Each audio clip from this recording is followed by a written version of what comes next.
arrogant, throwing fits, ripping shit, tearing it, imperative. Then I'm killing this mic no matter where I live. These derelict rappers acting the fool, this embarrassing is flagrant. That's the nature of this entertainment, and we can't even change it. Guilty before arraignment, now the system tainted. But when we speak, they all laugh at us.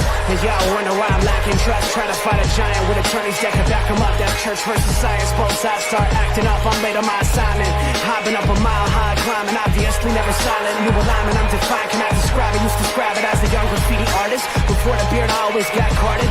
At every bar, even though my bar has been the hardest. The scars on my face, and I ain't always been the smartest. But I'll show you where my heart is. I said I'll show you where my heart is.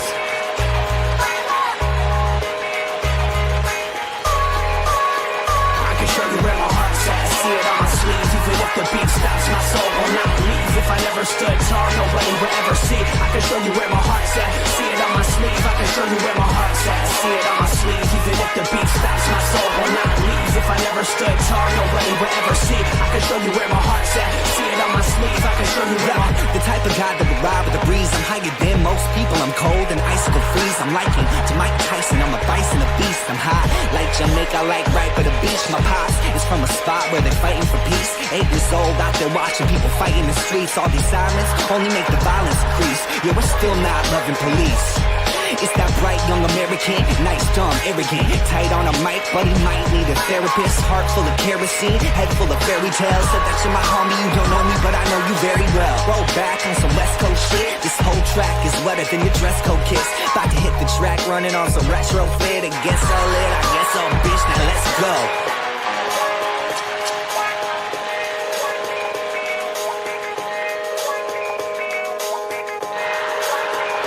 Show you where my heart's at. See it on my sleeve. Even if the beat stops, my soul will not leave. If I never stood tall, nobody. Love that jam. Love that jam. Ladies and gentlemen, it's Tuesday. Hang with the fellas. A little sports nonsense and whiskey. We got a lot to discuss tonight. We're going to burn through it. Ladies and gentlemen, how we doing this evening? Robert, Pinky? Good, baby. Today. Pinky, go ahead, Robert. No. I was going to say.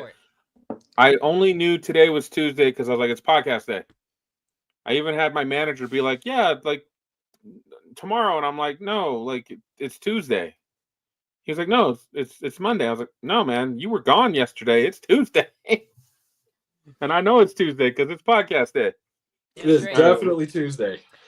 Not only is it podcast day, but I mean, Caleb, you understand this. I know Pinky does as well, but CinemaCon is going on, and for it to be going on April Fool's is not wise at all. Robert was struggling.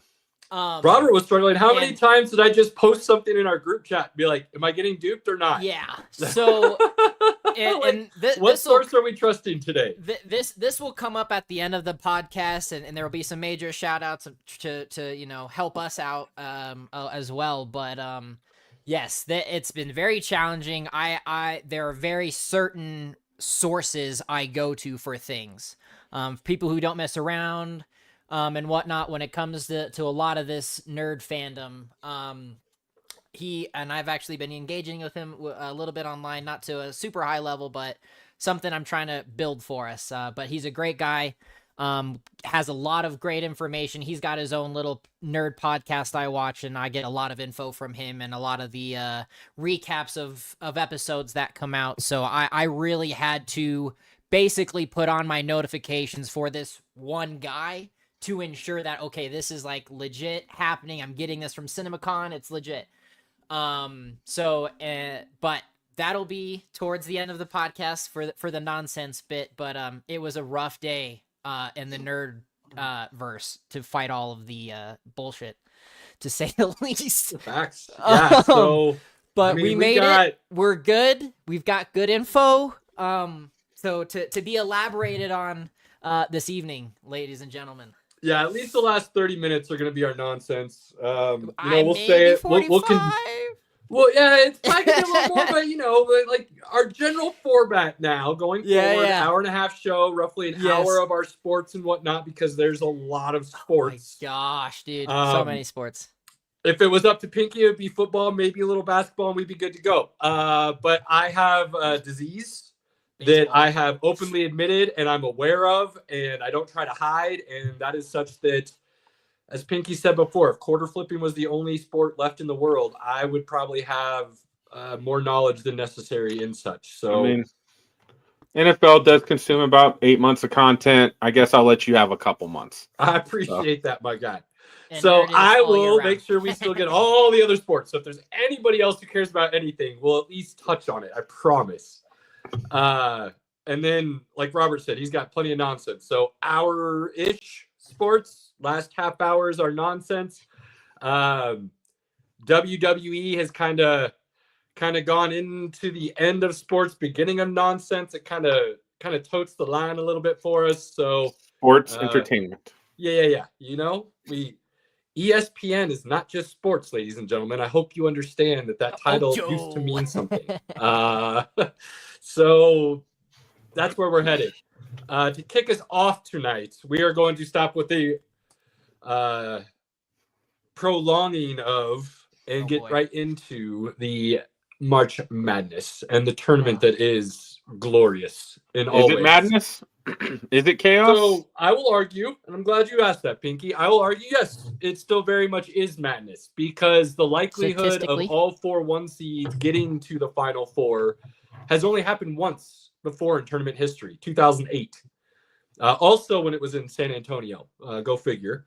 But the fact that that's only happened now for the second time is madness in itself. Whether you want to say it was predictable or that's the outcome that is most likely or should have happened, the fact that this is only the second time in the tournament's history that's happened says something. I would also argue that as we've seen the top tier teams play each other, there is an argument to be made that we're getting better games later in the tournament than we might get in some other years when some of those Cinderellas move through. And then when their story ends, it's usually in a very devastating way, not in a close game or we almost had it kind of thing. It's usually a blowout. So given all of that, I think the tournament's been phenomenal. Have we had our blowouts? Yes. But I think that's come with the idea that the teams we thought that were going to be really good have kind of proven to be really good. And some other teams that we thought were really good, but were questionable going into the tournament because they didn't quite have the regular season that we expected them to, showed up in the tournament and were really good.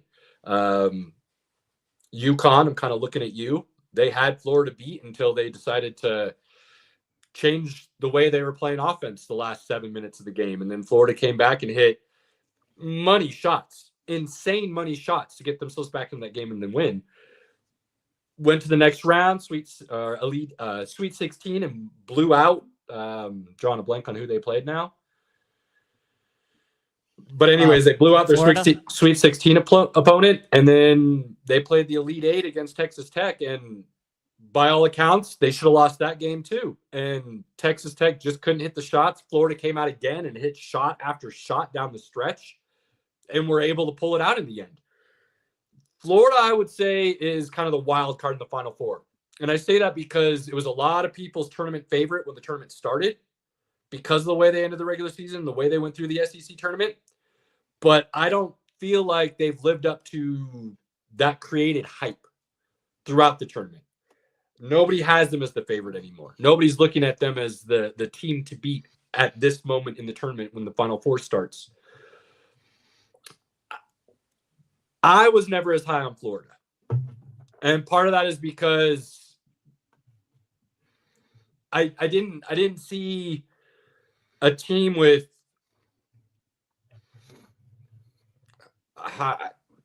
trying to figure out how to word this without sounding like I'm trying to blast Florida, because I thought they were a really good team. I just didn't see them as a team that had that it factor. They played really great ball as a team. They had some dudes that could go out and score when needed, but they just never, throughout the season, throughout the SEC tournament, I never saw a team that jumped off the page to me, if you will. And I was like, oh, yeah, that team's going to be dangerous.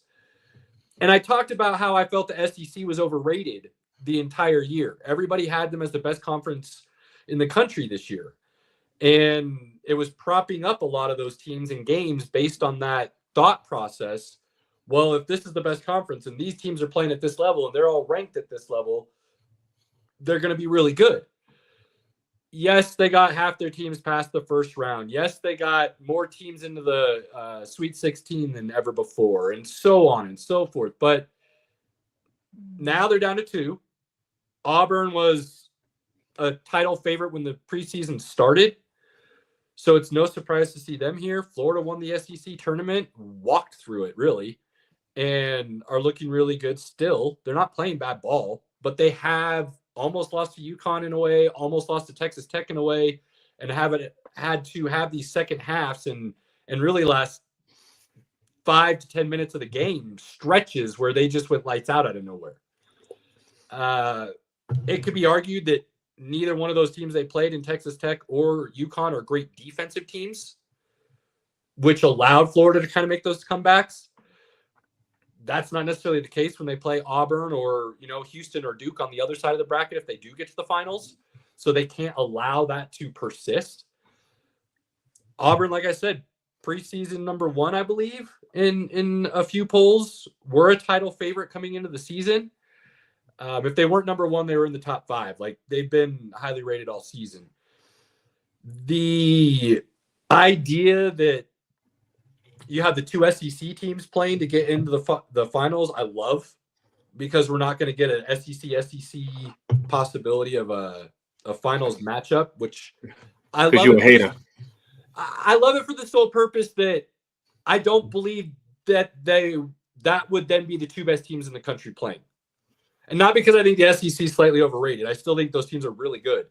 Alabama, I thought, was a really good team, and they got dog walked by Duke, and we'll get there. Auburn, really good team. Florida, really good team. Tennessee, really good team. Kentucky, pretty good team this year. So it's not that I think these teams are bad. I just didn't think they were the best in the country. And so I think it's apropos, if you will, that they're going to be playing each other to get into the finals. I do like Auburn. And I'm hesitant only in the fact that Auburn, I don't think, played up to their potential all season. But they have a couple guys that I believe they could rely on for stretches to get them points guaranteed. Whereas I don't see that from Florida on the same level. And if Florida goes on one of those stretches where they get down 10, 12, 15 points in that second half like they have, and you do that to Auburn, I don't see Auburn then playing into Florida's strengths in the sense that it allows Florida to come back and start changing their shot selection, start playing a quicker game, because Auburn can play that way. And they're very familiar with Florida because they played them a couple times this year. So this won't be a new matchup or a change of pace in the second half all of a sudden that they weren't prepared for or maybe knew could happen, but weren't quite ready for the intensity at which it comes. Auburn's going to be prepared for all of those things Florida can throw at them. And Auburn's been here. They have this late tournament experience, especially under Bruce Pearl already. So I really like where they're at. Now, Golden, Florida's coach, is Bruce Pearl's protege. Does this become a situation where the protege becomes the teacher and the student surpasses the master kind of thing? I don't think it's there yet. I think Golden's got a good thing going on at Florida, and if he sticks around there, we could see a resurgence of that program in a positive manner for the next couple of years for sure. I just don't think they're there yet. And I like the difference being Auburn's tournament experience already in these big game situations in front of these crowds in these moments and knowing what that feels like, win or lose. On the other side of the bracket, Duke and Houston. Look, Houston's really good. Really good. And if these were switched and you had one of those SEC teams over here and Houston or Duke over there, I would be picking a Houston-Duke final because of the way both of these teams are playing in the tournament and their ability to score consistently. And in Duke's case, Houston's not bad. Houston can play some D. But in Duke's case, playing the highest level of defense left in the tournament. The way Duke, like I said before, dog walk, just smoked that Alabama team. An Alabama team who the game before beat BYU so bad that you could have taken away all their shots except for their 3-pointers, and they still win the game. That's how hot they were and how bad they beat BYU. Now, granted, they shot more threes than they did twos, but they also shot it was something stupid, 65% from three. There's no coming back from that if a team is doing that. That's like that. It's like that guy from Oakland last year. Yeah. I know exactly. I can't remember his name, but dude was just lights out for 3 rounds. He shot 9 threes in the first game and just took out the 1 seed, and then in Kentucky, yep, and then moved on to the next round and did the same thing. I think they made the Sweet 16. I think. Yeah, yeah. So yeah, you get hot shooting, man. Anything's possible. Alabama was cold in that game. I did watch that game, and I just came away with wait, what happened? They just were awful. That Sears guy was just he was hot. He put up 34 against BYU. He put up 6 against Duke. He was ice cold. Now, man, keep this in mind. What did I just tell you? Duke's doing better than anybody left in this tournament. Well, they're playing defense. They're playing defense. Oh. They're not just playing defense. They're playing lockdown team defense. And they're doing it with guys who are really good defenders. Cooper Flagg and the boys are not just playing good cohesive ball. They're playing really good individual ball as a team. Which when that happens and you have that kind of talent, that's damn hard to beat. So the way they're able to play defense, the length that Duke has. I mean, Cooper Flagg's 6'9", 6'10", and he'll go play on the perimeter, and they'll throw some other dudes down low. They've got bodies to play at every level. And then you go on to the offensive side. I don't know what you're expecting to do. Cooper Flagg's going to do whatever he wants. And now I'm drawing a blank on everybody's name, so I apologize. I'm going to pull up the roster. Proctor? Huh? I think Proctor had a pretty good game. And Newful? Yeah, Nupple. Nupple. I knew it was with a K. Yeah, that's what I keep. I'll have it here in a second. But yeah, that's another freshman, that guard. He is so good. And he has kind of an old man game, the way his flow kind of goes, but he is skilled. Ball handle, vision, shoot. He's no joke. God, geez, wheeze. So once you get done with analyzing the game, Nipple. I do have a question for you. Yes.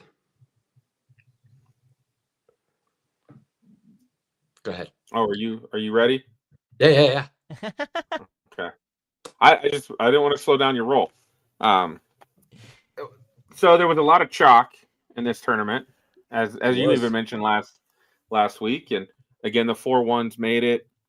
And I've seen a lot of national media talk about it today, that they believe this is in direct relation to the NIL and the transfer portal, where you're having guys a lot of guys aren't transferring to small schools now, and they're not at small schools. If they're pretty good, they're at big schools.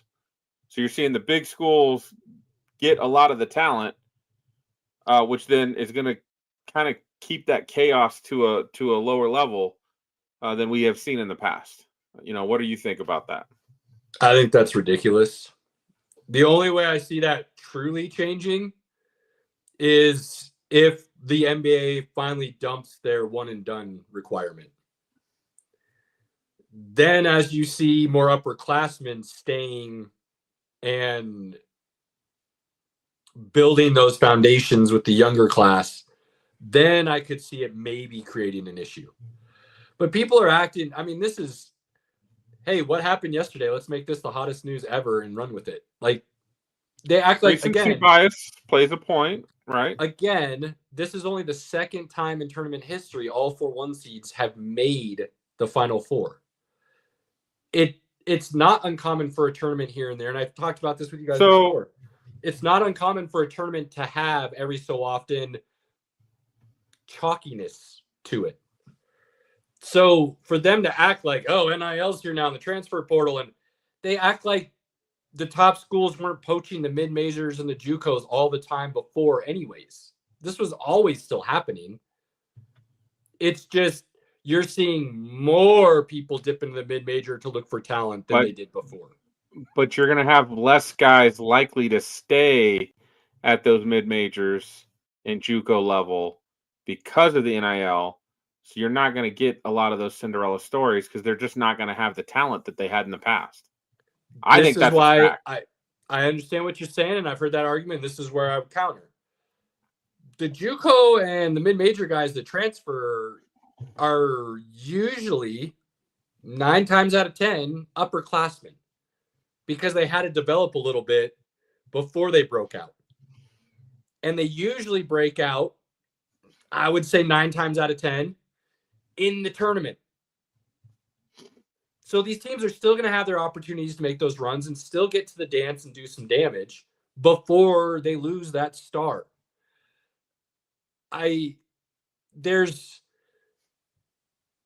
Basketball is a small roster. There are only so many spots. It's not like football where you get 100 dudes that are on the team in college. Basketball is not at that level. So there are more players to go around. And as that talent develops, it was always natural for it to move up. I think you might see more move up than they did before, get poached, if you will. But it's not all going to be from the same school. It's going to be from different schools still. People are going to try to find that diamond in the rough, and they're going to bust on them. No different than like a draft, if you will.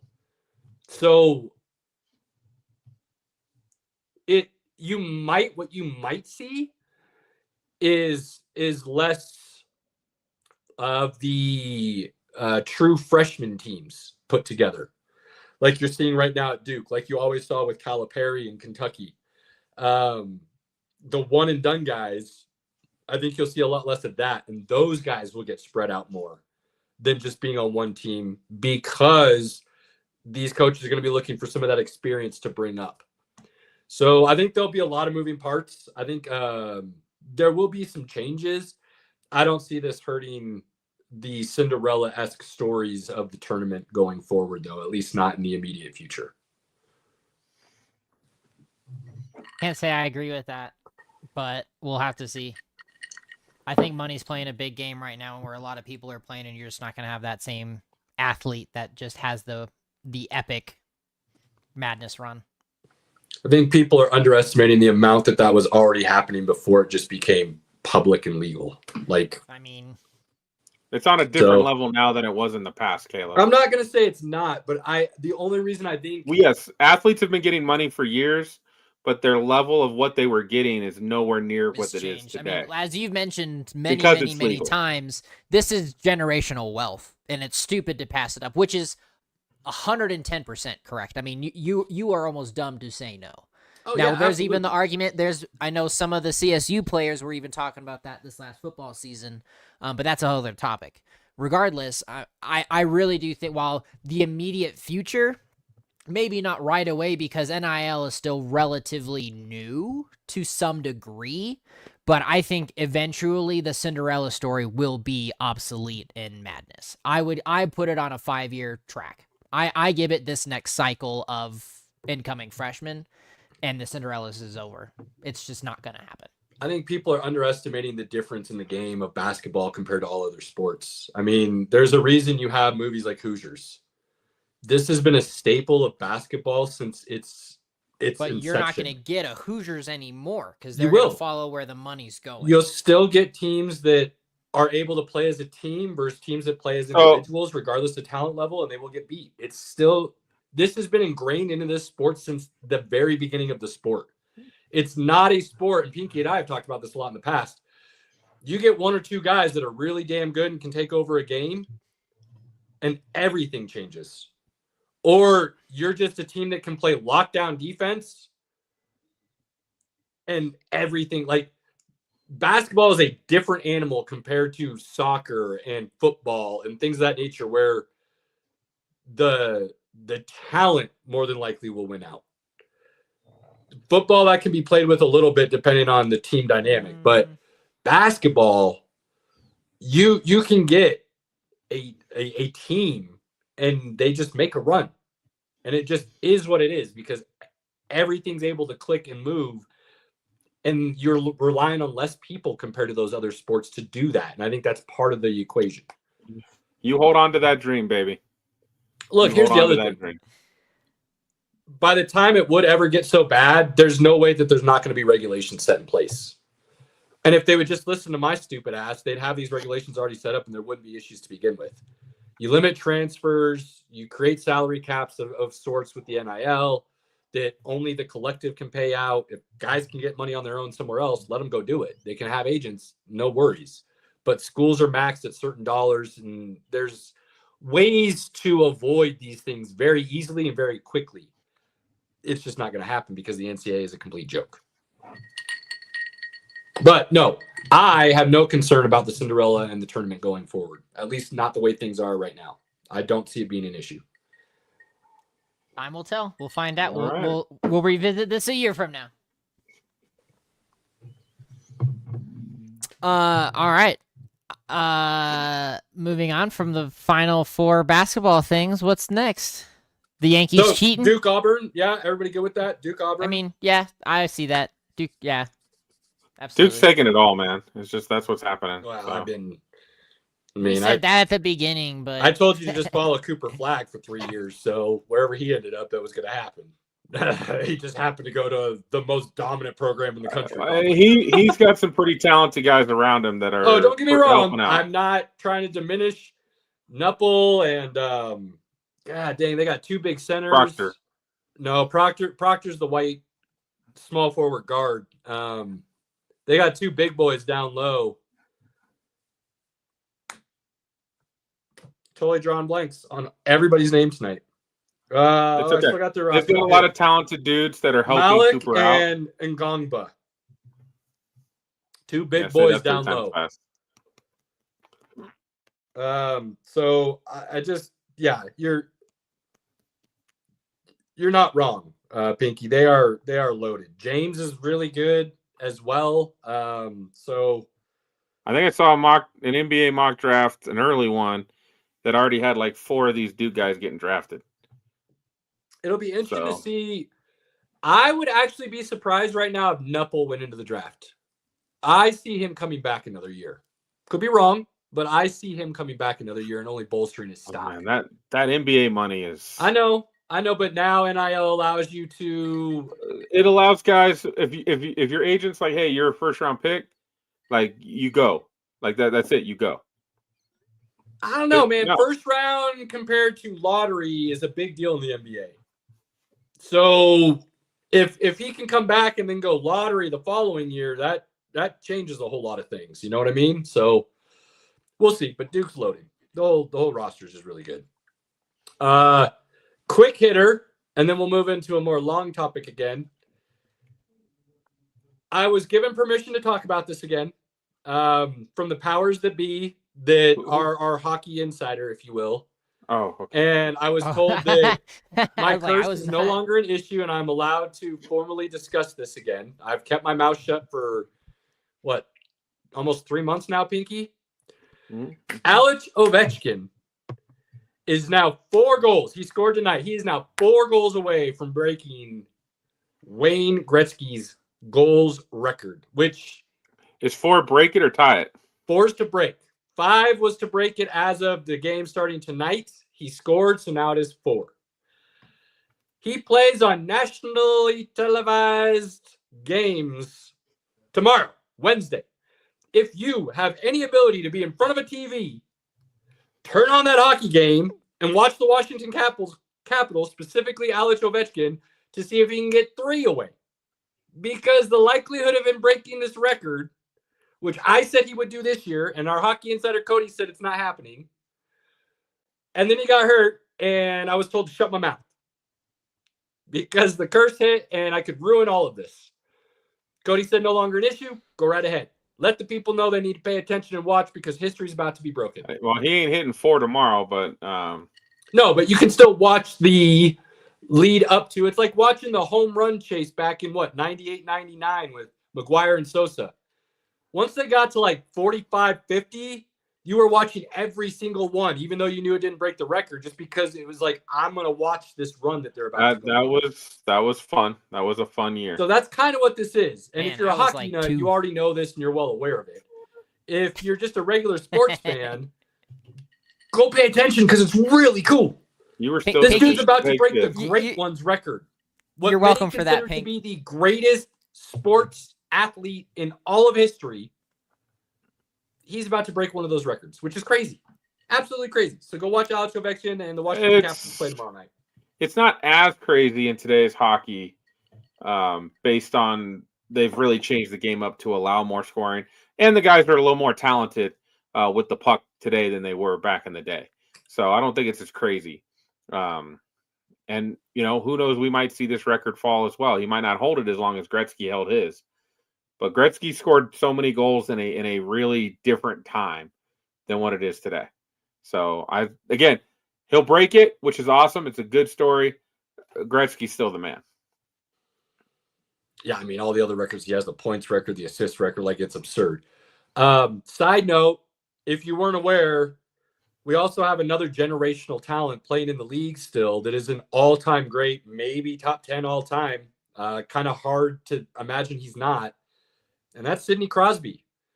And I believe he beat Gretzky's streak this year, most consecutive games with a point. So an assist or a goal of some kind. That is now a Sidney Crosby thing. I also believe he has the most points with one team. I think he beat that record as well, if I'm not mistaken, this season. Pinky, if you want to double check those, but I believe those are the two that Sidney Crosby got this year. So again, when Pinky says there's a lot of talent in the league, there is, but we are witnessing two of the best to ever play the game right now, maybe in their last year or very close to it. So if you get a chance, well worth watching the talent because there's both still playing at a very high level. Good hockey. All right. Yeah, I'm double checking that. I don't think that's right. The most consecutive point streak right now is 51 by Wayne Gretzky. Sidney Crosby made the list at 25. Look up what records did Sidney Crosby break this year. There was two having to do with points. And I can't remember exactly what it was right now. While Pinky looks that up, let's move over to a more in-depth topic that has the baseball traditionalists up in a tizzy right now. Yankees are cheating. No, I'm just kidding. Only flaming on the fires, my man. I know. That's why I was like, I just gotta do it. Those baseball traditionalists, I'll tell you what, we don't see eye to eye ever. This is just another example of that. So Crosby beat Wayne Gretzky. He's the all-time leader in points per game seasons with 20. So okay, that's what it was. The most averaging the highest points per game for most seasons. Okay. Yes. Does he have the most points with one single team?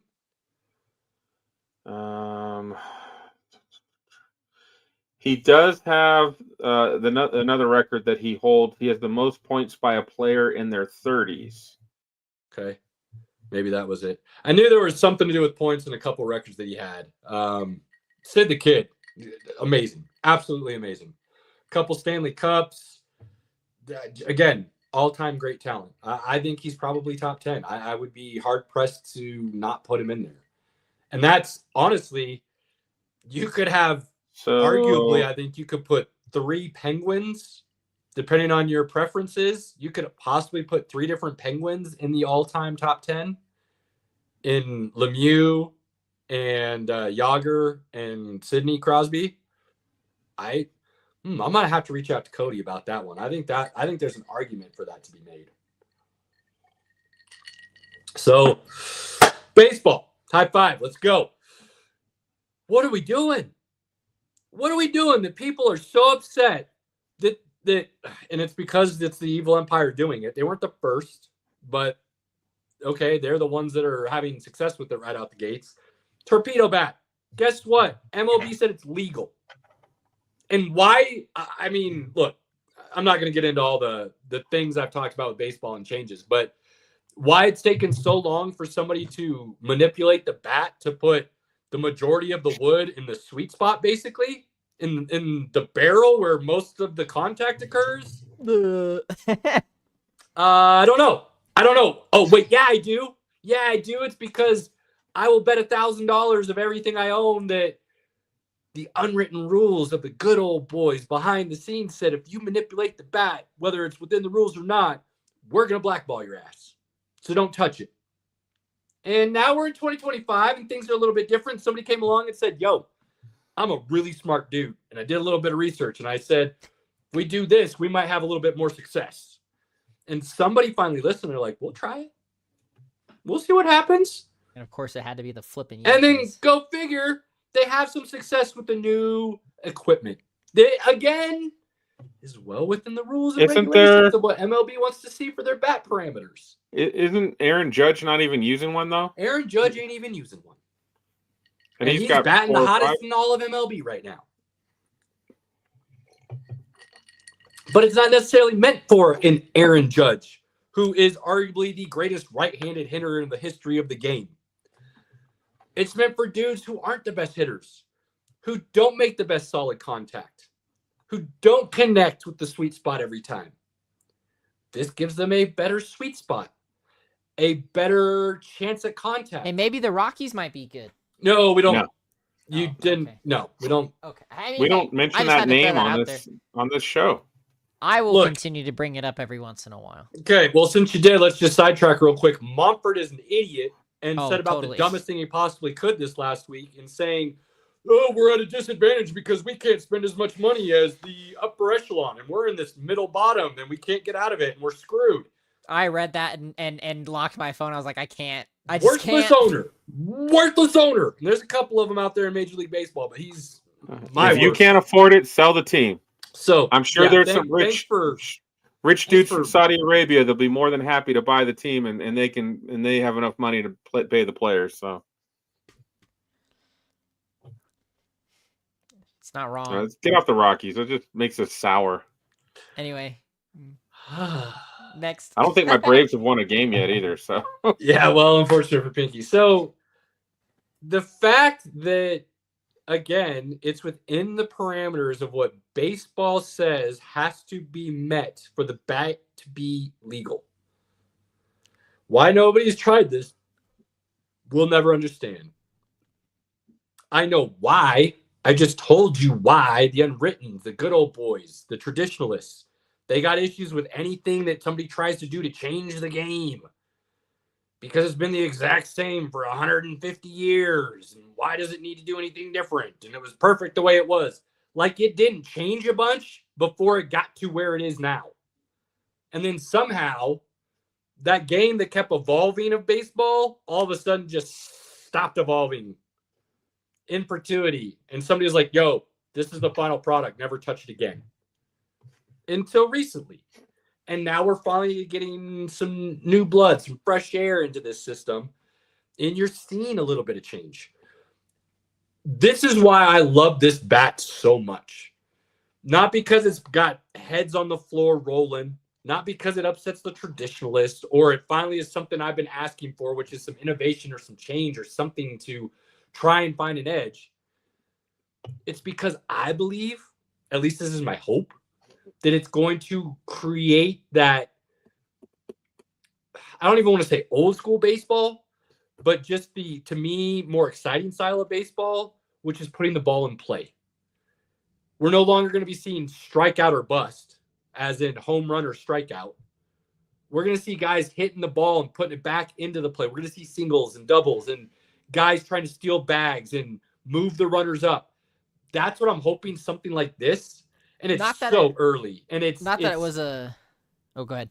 It's kind of a crazy assumption that I could jump that far ahead.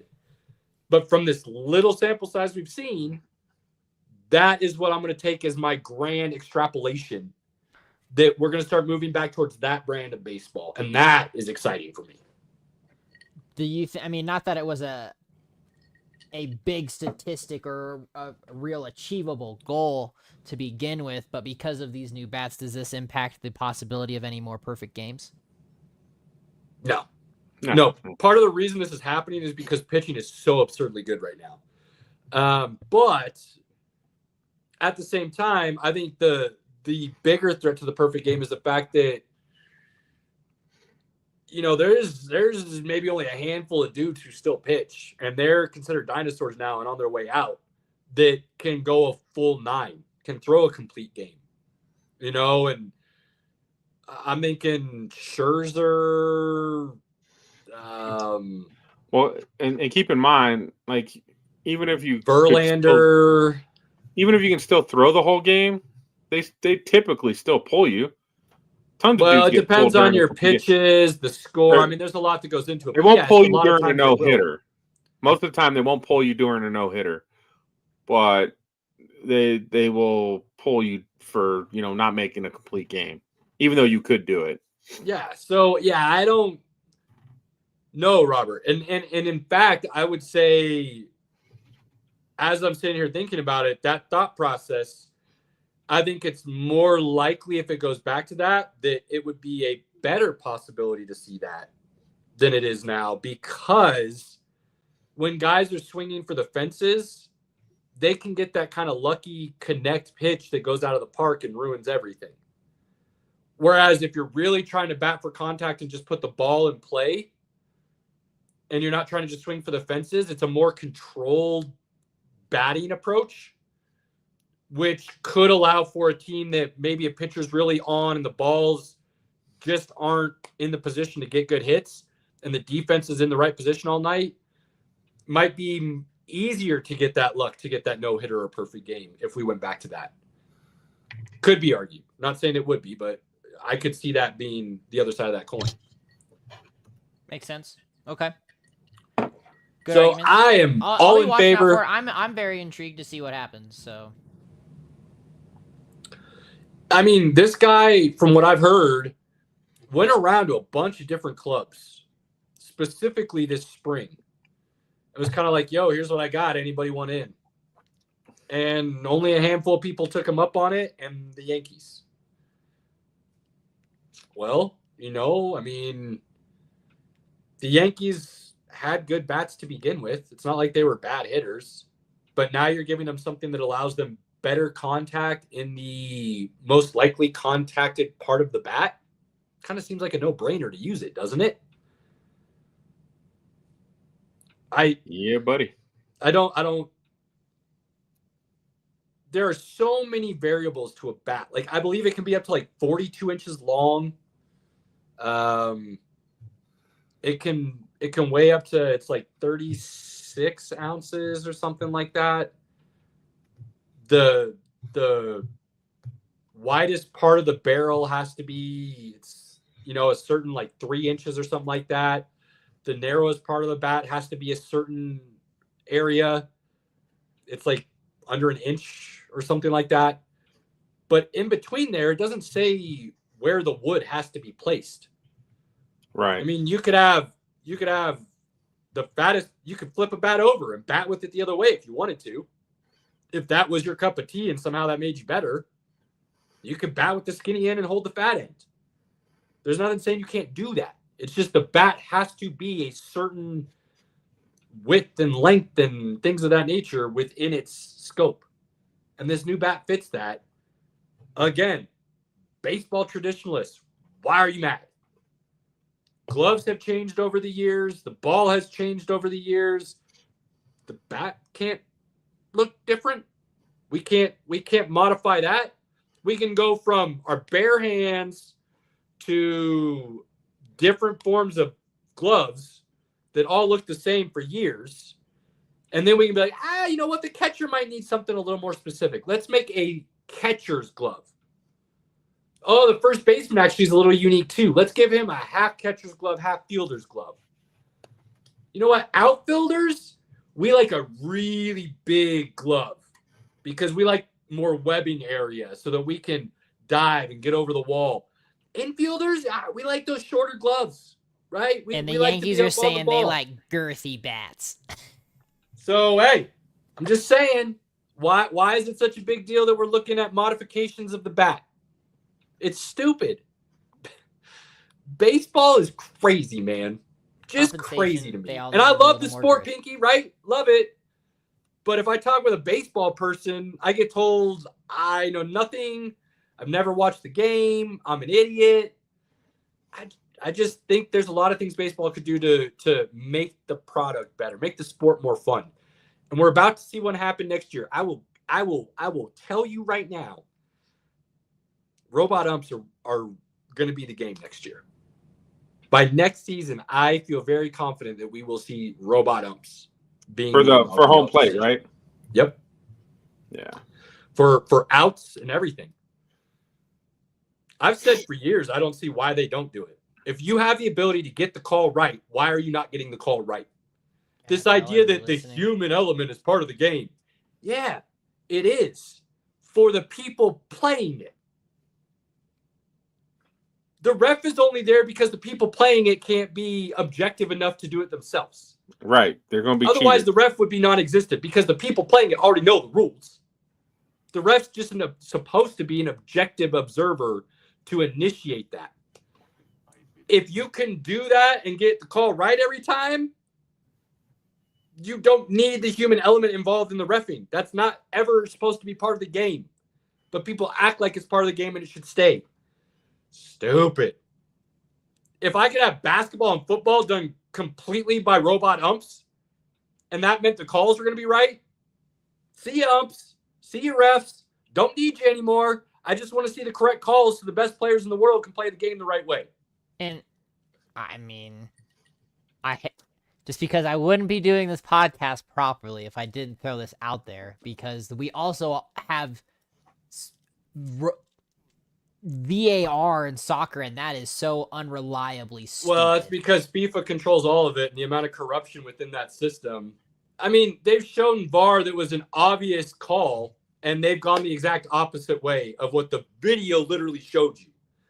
So you can't blame the equipment there. There's still a human element that's a complete idiot doing things they shouldn't be doing. I'm just saying. I understand where you're coming from, but... I mean, I get the FIFA corruption, but who's not to say it's already there in other places? I mean, by all accounts, the NBA's issues were the refs. I mean, they still are. They're still the refs. I just saw one. Anthony Edwards doesn't even get touched and got a foul call. That's So I'm just saying, like, it's right here. Like, if you could get rid of that element, I'd be all for it. Don't know why you wouldn't be. I mean, what's the NFL doing, Pinky? We'll talk about it here. They got some rule changes coming up, right? Are they trying to remove that human element? They sure as shit are. They are. So, baseball, like, you have the ability to make your game better, and you're choosing not to. And that's what I don't understand. That I just will never understand that. I mean, look, Robert, you're a little bit new to this. Pinky and I have gone back and forth. To me, I think the designated hitter is an idiotic idea. The pitcher is part of the game. He should also gotta hit. Play. If you can't hit, easy out. Sorry, be better. But, I mean, then you have a show. I like the designated hitter, so I'm on the opposite side of that fence, Caleb. I like it. Why? I know you like the designated hitter. Because most of these do. pitchers can't hit worth shit, so I don't want them playing. Yeah, Sounds well, like if they did it more often, like Shohei Ohtani. You know what that sounds like, Pinky? That sounds like a YP, not an MP. That's your problem, not my problem. Sounds like you need to fix it if you're going to be in the pros. Be better. Period. Yep. Yes, sir. Do better, Be suck better. less. Hey, how about this, Pinky? We got DHs who are batting 190 but hitting 40 home runs. Ooh, That's acceptable? True. I mean, that's What a are we lot of home doing? runs. What are we doing? That's a lot of home runs.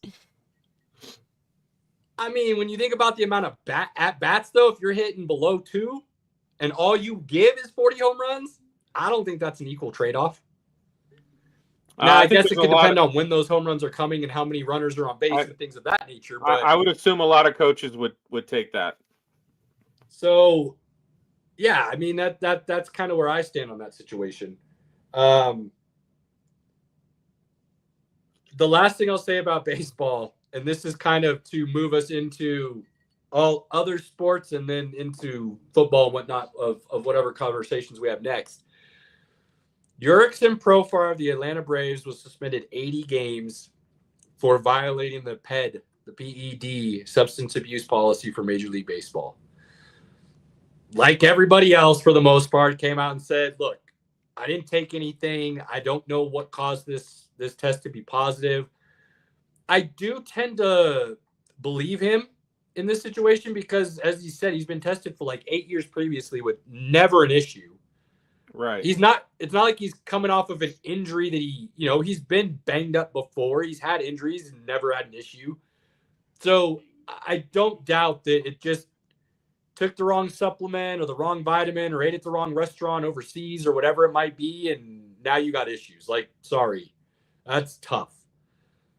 I say all that to say this, though.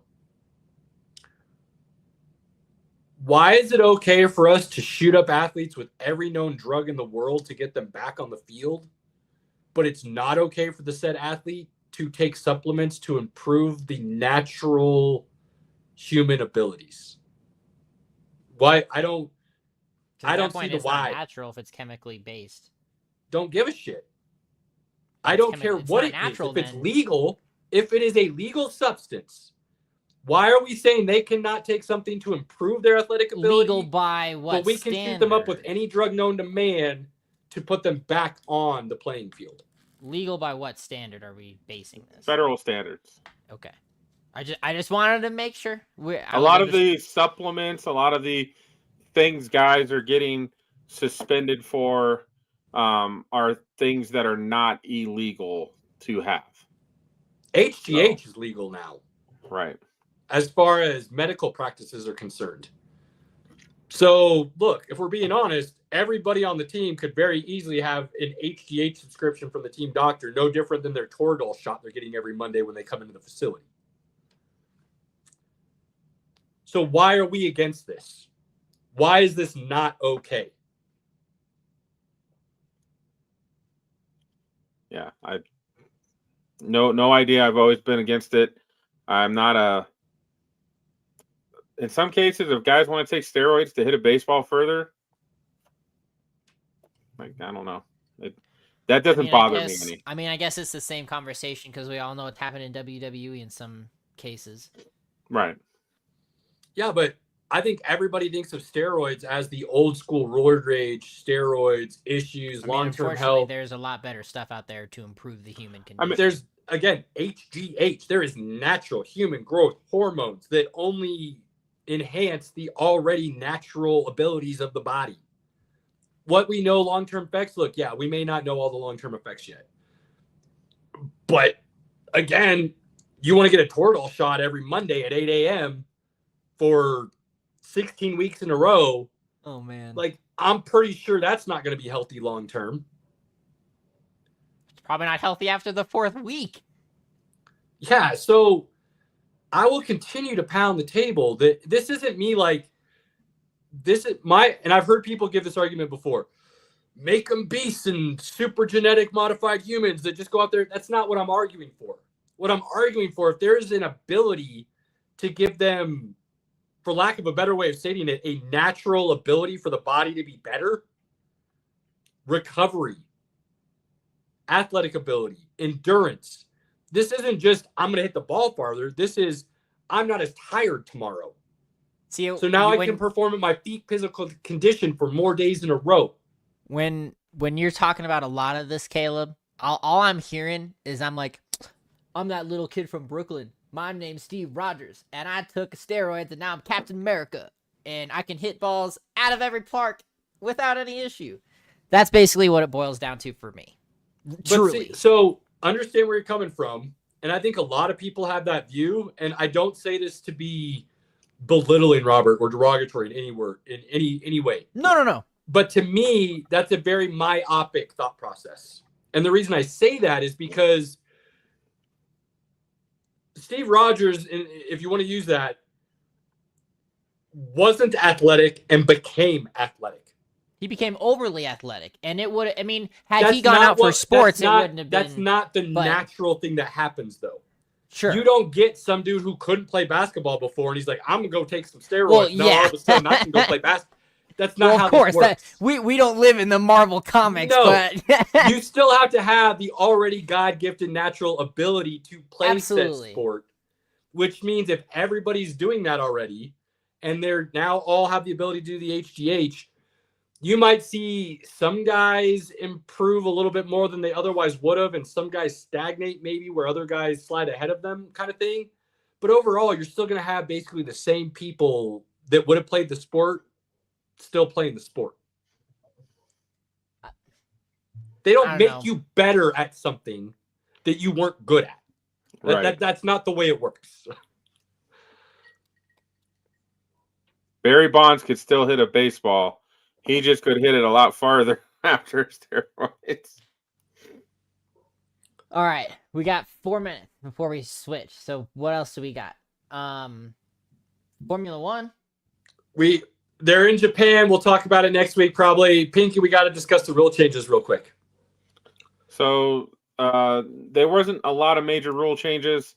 They did change the uniform. You can now wear alternate uniforms up to 4 times a season. That's pretty awesome for Broncos fans. We're going to see these lovely beauties at least 4 times. Navy's and we can also do the alternate helmets as well, which is nice. So that's a nice change. I always think, like, why is there a rule against that anyways? Like, if you've got different uniforms that at least you've already told and Nike's selling, I don't see why you can't put them out on the field. Same reason I never understood why guys were forced to wear certain numbers. Like, that never made sense to me either. Never mind. Coming back to automation, the NFL has approved the Sony Hawkeye technology to track first downs. So that's interesting. And I think that really goes again. I want to see how they do it. If it should be able to really track, did the ball go 10 yards? Did it go 10 yards? And not just because my eye says yes, your eye says no. Like, did it go? That's what we need the technology for. Technology can really tell us. For those that aren't familiar with this is what tennis has been using for years. And if you've ever watched a high-level tennis match, one of their master levels, the Wimbledons and U.S. Open, things of that nature, you would see this technology on full display, and it very accurate. Now, I know it's different sports and the way it's going to be used, but very confident that this is going to be a game changer in a lot of ways. I like it. They had the overtime rules in the regular season have now been gone to match with the overtime rules in the playoffs. Weird thought.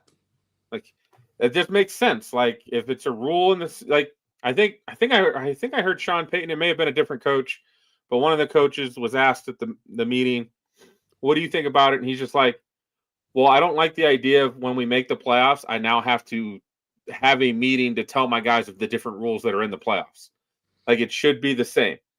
Right? So I like that rule coming into play. They're sticking with 10 minutes, which is good. But I think that'll be a good change. And then the one that a lot of people are really weird about, and I saw this coming a mile away when they did the dynamic kickoff, and if it's a touchback, it goes to the 30. They had so many teams just go, well, screw it. We'll just kick it and give it to them at the 30, which in some cases didn't make sense to me because the dynamic kickoff wasn't very dynamic. Most guys were getting to the 20 or 25. So if you had a decent kicker who could kick in the landing zone, you probably were going to stop them short of that 30-yard line. Yep. They've moved it now to the 35, which should, like, last year only 25% of kicks got returned. They're now projecting this will go to 50 to 60%. Because if the ball's at the 35-yard line, the other team only needs 25 yards to get into field goal range. Like, you're already almost at 3 points, just like that. So I like the change. I think it'll make more folks kick off, which they showed the safety. The dynamic kickoff did provide safety from that kickoff play, which was the goal behind doing it. The concussions went down over 40%. That was a big win. But they also said but people weren't kicking off very often. They were just doing touchbacks. So now, hey, we're going to punish you by if you do a touchback, you get it at the 35. So I like it. I think they messed the kickoff situation up so bad that this is at least a slightly good step in the right direction. I'll be honest, at this point in time, I say just do away with kicking as far as kickoffs are concerned completely. No onside, give them the chance to go for 2, or you get it at the 20, and if you score, you get the, I don't know, something along those lines. But the way they've butchered this now is just to the point where, like, I don't care. Comical. Yeah. They should have. The onside should never change. The fact that you have to announce an onside, a play that's supposed to be something that dumb. Can provide you an advantage, is ridiculous. That's been tabled. They're So going to be discussing that more in detail. No changes to the onside yet. You still have to announce it. Hopefully they'll change it, but as of now, you still have to tell them you're going to do an onside kick. Yeah, so I hate that. There should be no. You should be able to do it anytime you want. Most teams don't do it till they're behind, anyways. Some teams get a little crazy, but you should be able to do it whenever you want. And this idea that, and I'll go even a step further, the idea that you could only have so many people on each side of the field when you did an onside kick. Like, nah, if I want to throw all 10 dudes over here, I'm going to throw all 10 dudes over here. Figure it out. I hate that that's not allowed. But what I would have preferred to see from the very beginning, I don't hate the dynamic part of it where they move everybody kind of 10 yards away from each other and you start there because it does reduce the concussions, means more guys are probably going to be playing longer, which is good. When you don't have to lose guys on your special teams, it helps your team overall because you're not pulling guys from other positions, things of that nature. What they should have done is just move the kickoffs back to like the 15. You kick from the 15. And we all know these dudes have big legs. They can kick it 60, 70 yards. That's not a problem, especially when they're kicking it off a tee. Maybe the 15's a little far, maybe the 20, whatever. But it should have just been moved back and forced it to be basically the likelihood of a touchback is slim to none because they had to kick it that far.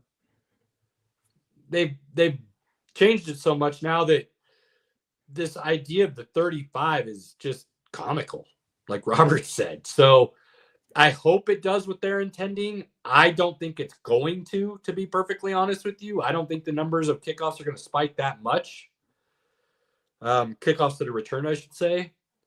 So we'll see. But I'll tell you right now, if it does not change drastically like the numbers are projected to, I'll be back here next year saying, I'm done. Remove kickoffs completely. I don't see 20 and go. I don't see any way. There were not that many dynamic kick returns. So at this point, you're going to see. I think you'll see more coaches deciding to kick off than not, because they can get it at the 20-25. I didn't see a lot of kickoffs go past 25-yard line when they did return it. So I think it will increase kickoff returns, which again, I think it'll still be a good thing. But I don't mind the idea of just removing kickoffs altogether. So it's not like I'm trying to say they're idiots again, if you will, but I just think it could be so much better than what it is, and they just don't. I could see remove it altogether. Like there's nothing wrong with that either.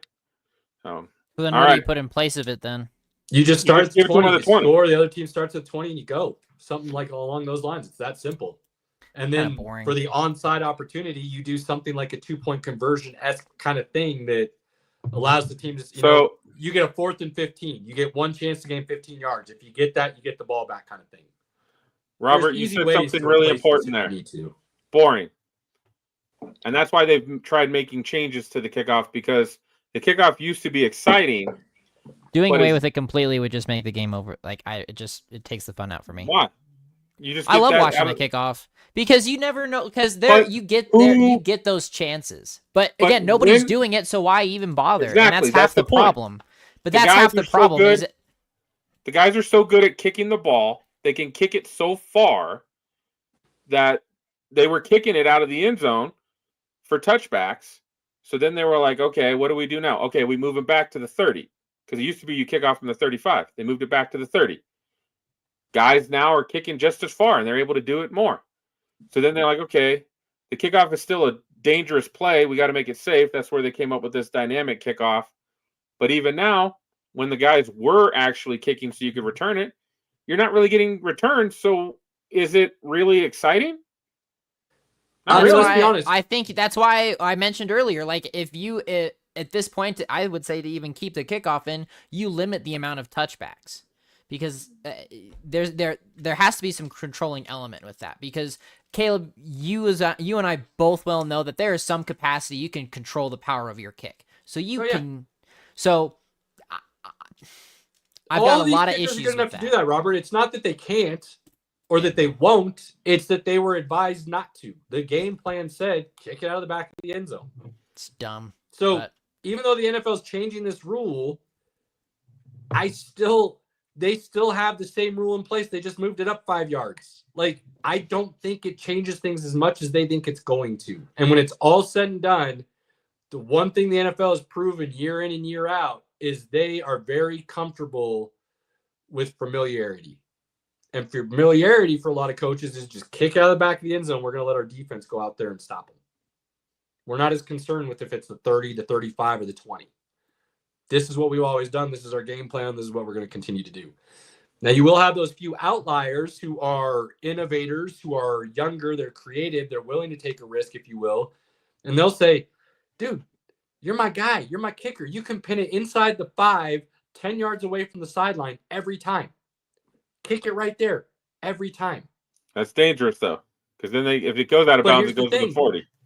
It comes out to the 40, right? Is there a lot of difference between the 35 and the 40 now? Not really, but so we'll see. Again, that's what I'm saying. If you don't take advantage of that, and that doesn't become your thought process, then I don't think we're going to see the change because they're still going to be scared rather than attacking. We'll see. Well, we got what, 5 months to go? Yeah. But we're only 30 days out from the draft, baby. Let's go. Less than that. We're 23 days from the draft. I'm ready. Yeah. We got a couple more weeks till the next mock draft. So. All right. My guy over here has some things that he wants to bring to the table and discuss with the people. Robert. There's so much. All right. Well, number one, we'll get a couple of things out of the way first and foremost. We're getting Toy Story 5 next year, which I, again, don't understand why. We should have stopped at 3. 4 was great. I mean, I loved Keanu, but it wasn't really necessary. We had the perfect little bow ending with 3 and should have stopped. I don't even remember 4. And I watched it. There you go. Like, I think you have 3 young could have kids, been a Caleb. perfect ending. I also think 4 is a perfect ending. The idea of connecting with Bo Peep and Woody then going out on his own adventure after all these years and feeling like he's done enough to leave everybody in good hands. I liked that idea. So I can see where 5, for me at least, if you go a Bo Peep and Woody story where it's not a continuation per se, but it's in the same universe, if you will, and you can call it 5 because it's a continuation of now what Woody's doing. And it's him and Bo Peep out there rescuing lost toys or helping lonely children across the country or something where they're on some kind of epic adventure. I could see it being really cool. But we'll see. But you're not wrong in the sense that 4 wasn't technically needed and 5 sure as shit isn't really needed. So, but none of them have been bad, right? We can agree none of them have been bad. So 5 shouldn't be either. Correct. And again, this is where one of those few battles, and this actually will link into one of the next things we talk about. And the Pixar is just as guilty of this as DreamWorks is, which is where we're headed. Is with Toy Story 5, I mean, yes, you've got these stories and things, but there's that point in time where like you've told the story. So now you're just squeezing it for all that it's left. And so while animation's getting better and you're able to tell more in-depth stories and things like that, I mean, that's one of the main reasons. Oh my gosh. one of the main reasons why it took Incredibles 2 so long to get made is Brad Bird was waiting for not only a good story, but it also helped with the animation as well. And which this wasn't really talked about as much for when the Incredibles came out because it wasn't a main character. But with Shrek 5 coming out and the teaser that was released, there's some pretty big changes animation-wise. Shrek looks very different.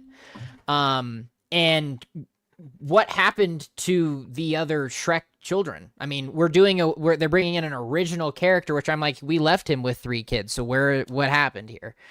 So I don't personally think Shrek 5 is also needed. I'm getting that it's all fan service because of the Shrek lovers out there, and I don't quite understand that. Shrek was a good movie, but I don't get the hype and addiction. But I'm also a Star Wars nerd, and, who knows? People out there would say the same. So, Robert, I had kids when the first Shrek came out. I was their age. I know, but you got to understand, the ability to watch those movies, the kids are enjoying themselves. They don't understand the jokes. We understand the jokes because it's more adult made. I have more of an affinity for Shrek than most. Because of now going back and rewatching Shrek, it's littered with adult humor. You're absolutely right. And yes, the kids enjoy it because it's fantasy, whatever, and it's funny, but it's also, again, I would go as far as to say and not quite to the extreme, but it is the Family Guy Disney universe, basically. And you're having all of that fun poked out at it. So, and again, Shrek 3 was fine. We didn't need Shrek 4. And now we're getting Shrek 5. Why? Why do we need this? Which, for a lot of these other movies that I'm also super excited about, for some of the newer sequels, we are getting a sequel to Mario 2 next year. Before you go any further, okay. Sorry, I know you're going to start jumping, and I wanted to throw a thought out there to you before we move on. And this is specifically tied to Toy Story, and there are other entities I believe that you can do this with. Not so much, though, in the animated Disney DreamWorks realm, if you will. Specifically with Toy Story. If they wanted to, I think it would be very easy to continue Toy Story as a universe. Oh. Because toys are timeless and endless in the sense that they don't have a death date. So that same toy could be passed down 4 generations, new and old. So Toy Story, in that sense, could use 5, 6, 7, 8, or whatever they want to do to then set up something where you move on from said characters that we knew, but continue the universe throughout. Very similar to a Star Wars, if you will. So this is a very interesting point that you make, Caleb, because it's been done twice over 2 generations, and they've done nothing with it. And they've done it with 1 character. I would argue that's the beginning of it, though, Robert. Because as a toy, I've got stuff that was passed down to me. Well, sure. I've got stuff that was mine that I will pass down to my kids. So the way that they've done it so far with the 2 generations, going to 3 here soon, maybe they haven't done it quite yet. Well, but I'm saying the potential is still there for them to easily transition to such if they wanted to. And they already have that source material, which is what I'm alluding to is they've done it with Buzz Lightyear. They've done it twice when they did his standalone film straight to DVD in the early 2000s, and then the major motion picture a couple years ago, which actually I have watched, and it was okay. It wasn't great, but it was okay. I think the Buzz Lightyear animated standalone movie is phenomenal. It's not much of a kid movie because of the subject matter. Sure.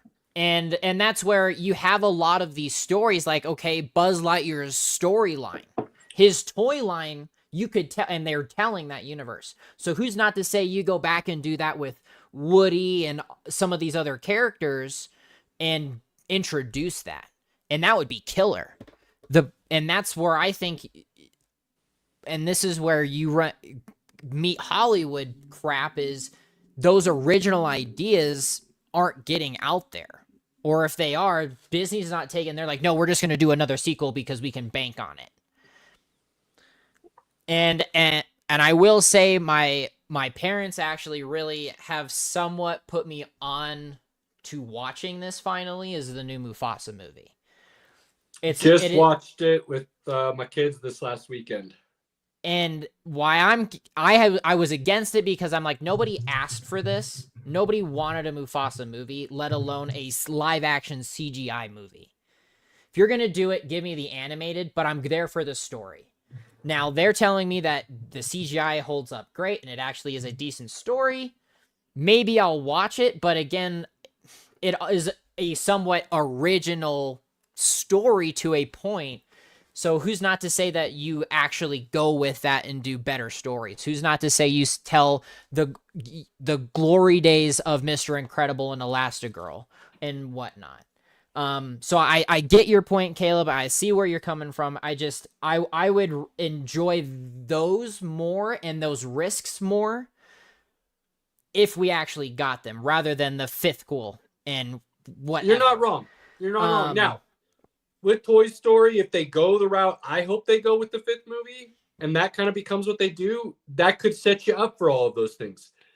But not a lot of entities give you the ability to create that.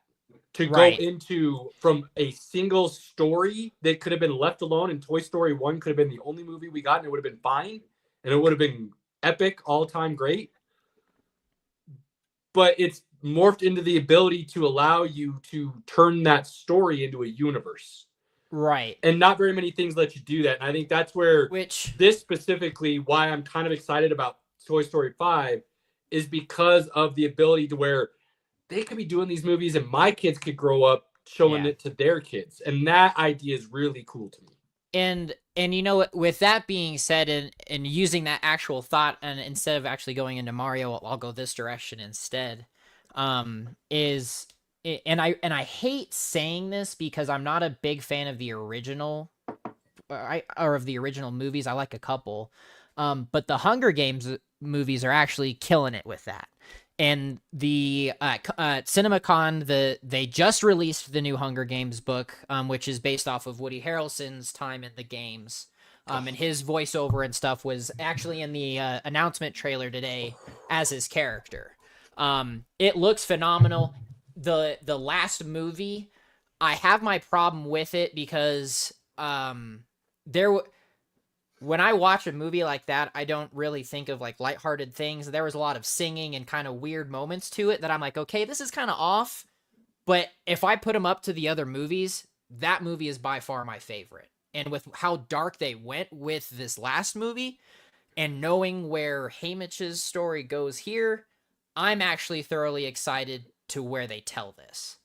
I haven't read the book. I don't know it. I will pick it up and read it soon. But I'm very excited for that. So telling those stories, but at different inflection points, I think is crucial right now for a lot of franchises to be able to keep going.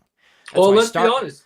If we're being honest with it, there's nothing wrong with building out a universe if you have what you believe is a great entity and a great story to tell, and people Star Wars love is it an and want to know example. more. Right? Nothing wrong with it. Star Trek is another.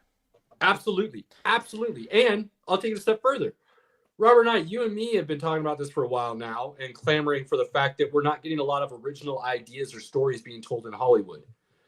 That's a really easy way to go do an original story, if you will, is adding to a universe, but telling an original story within that universe.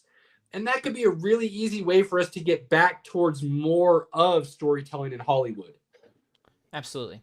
Which is one of the things that leading into the next slate talking about will be DC.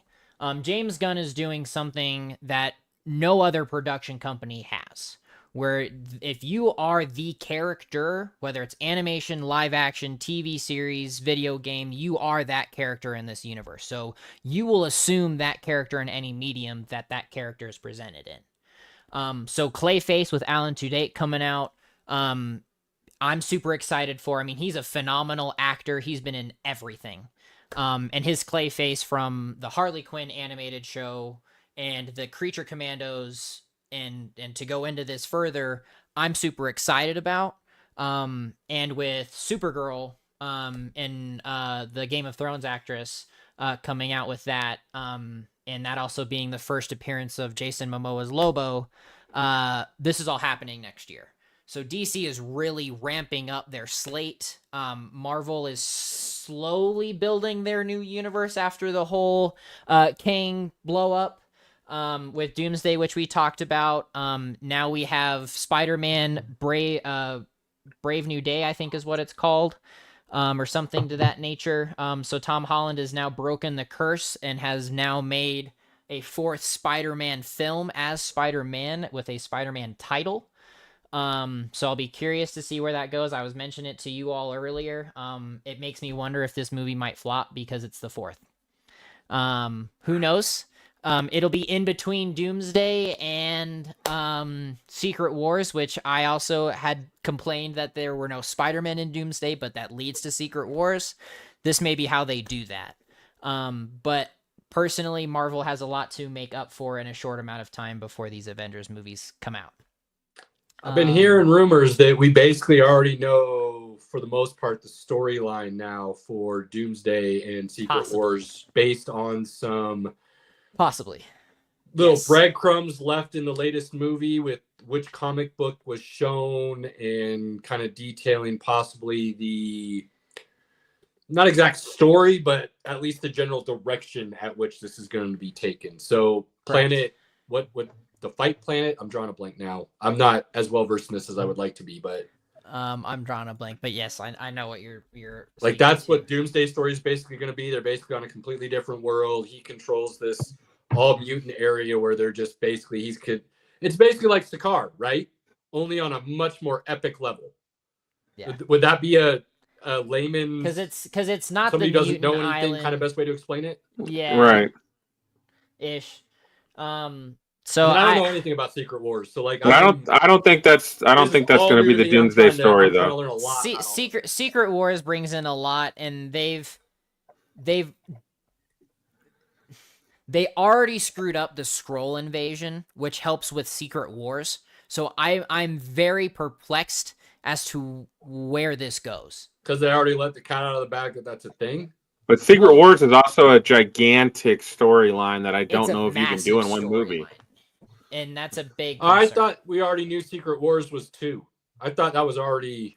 Secret Wars is 2 movies. It's Doomsday not 2 movies. And Secret Wars. Those are the 2... Oh, I thought it was that's Doomsday, it. And then Secret Wars was like an Avengers Endgame. And... No. Doomsday and Secret Wars is Infinity War and Endgame together. And that's a problem. Yeah, that sounds like they're trying to cram way too much into just as I said, in the next 2 years, 10 starting pounds of shit now, in a 5-pound bag. Is that what the saying is? Yes, starting right now, there's like 4 or 5 Marvel projects, and then Avengers happens. And remember, we had like 6, 7, maybe 8 projects, and then we got Avengers.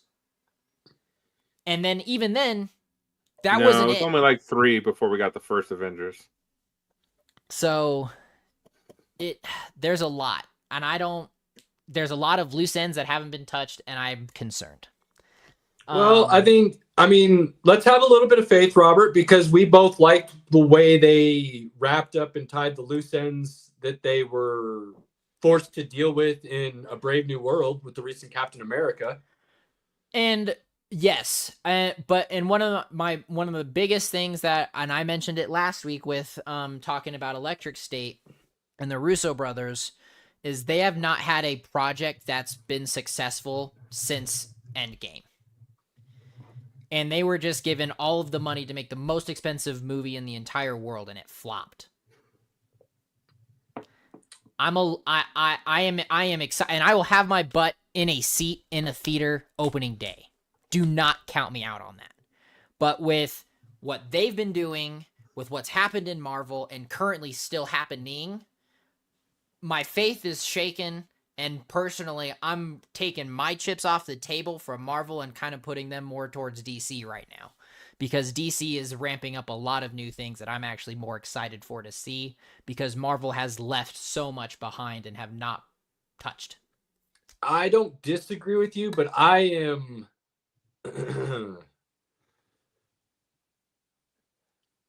and maybe it's because I'm not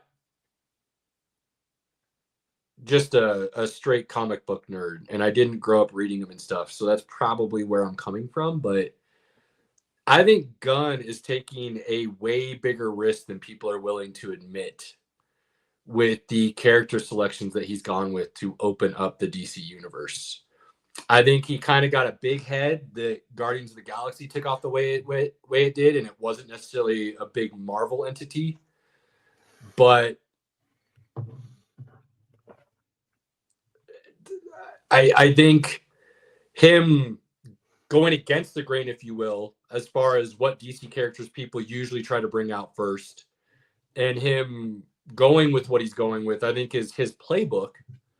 But I think he's gone even a little further out than he did with Guardians of the Galaxy, and I think it's a risk that if it doesn't pay off, DC's starting right back over again, where Marvel's built enough to where they can go through some rough times and still probably come through out the other side. I guess we'll have to see what Doomsday and Secret Wars ends up being, because We got to get through Thunderbolts first. Well, but that's and Fantastic Four, because Doomsday is made up of both of those. Flopped, everything else wouldn't have mattered. It wouldn't have mattered how good all the other movies were. If Infinity Wars and Endgame had flopped, all of that would have been for naught. Absolutely. So the fact that those were as good and as big as they were, I think, regardless of She-Hulk and everything else that people have been bashing. But she's not in Doomsday. I know. I'm just saying, if Doomsday and Secret Wars takes off, they're good. They can keep moving still, regardless of what happens in between. DC is starting at the base, right? This is Gunn trying to build that so he can get to that point. And at least for my perspective, from somebody who doesn't know a lot about some of the characters he's picked, and to be honest with you, I told Robert I watched Creature Commando, wasn't a fan. I think some of these characters are risky to go about. I love the idea, though, that he's bringing in Lobo, which I wasn't very familiar with, and I've definitely done a lot more research since then. And I don't think, at least from my perspective, from a casual comic book guy, I would say, I don't think the general public knows Lobo at all as an entity. And I think he's going to be a badass character. I don't know if I like Jason Momoa playing him, though. He's perfect. It could be. But it's one of those things where that's the role he was made to play, or is it going to be Jason Momoa playing Lobo? No, And that's what I'm worried about. Because if it's not done perfectly, I'm going to see Aquaman. And that's the last thing you want. It'll be done right. I'm just saying. I will tell you that. It is going to be done right. You can say that all you want, but there's still, there is a risk he is taking doing it the way he is. 1,000%. And I'm hesitantly optimistic, if you will. But that is also one of the many things that I wish Marvel was doing. And while, yes, we've got Doomsday and Secret Wars, but and looking at that cast list, those movies are not successful unless A, Thunderbolts hits and Fantastic Four hits. That is half of the cast of Doomsday. I think Thunderbolts is just going to be really fun. So I think that's going to be a fun movie. It is their Suicide Squad. I personally loved both versions of Suicide Squad because it was fun. Now, yes, going to the comics, I hate it. I absolutely despise them. I do enjoy the newest The Suicide Squad with Idris Elba and whatnot and the Starfish. That one is much better. Because there's more comic with it. So I enjoyed that a lot more. So we'll see. Superman's first. There's a big first peek coming out with the Minecraft movie. I may or may not go to Minecraft just so I can see that. We'll see. It may just show out on theaters or show out on YouTube before I even have to do that. But we've got a few minutes left. These are the last 3 movies on Let me my ask you a slate. quick question, just for Yeah. my own education, and it could be just a quick answer, and we'll move on. Okay. Is Amanda Waller as big a presence in the comics as they forced her to be in the movies?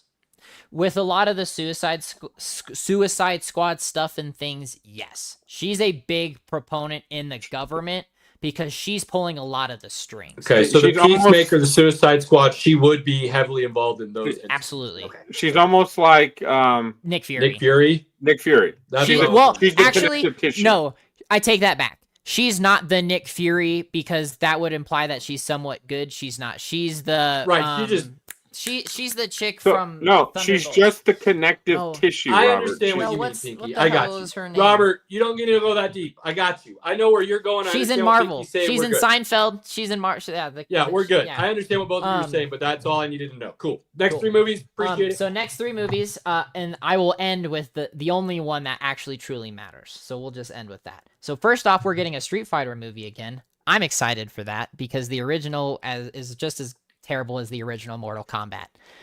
I loved the newest Mortal Kombat.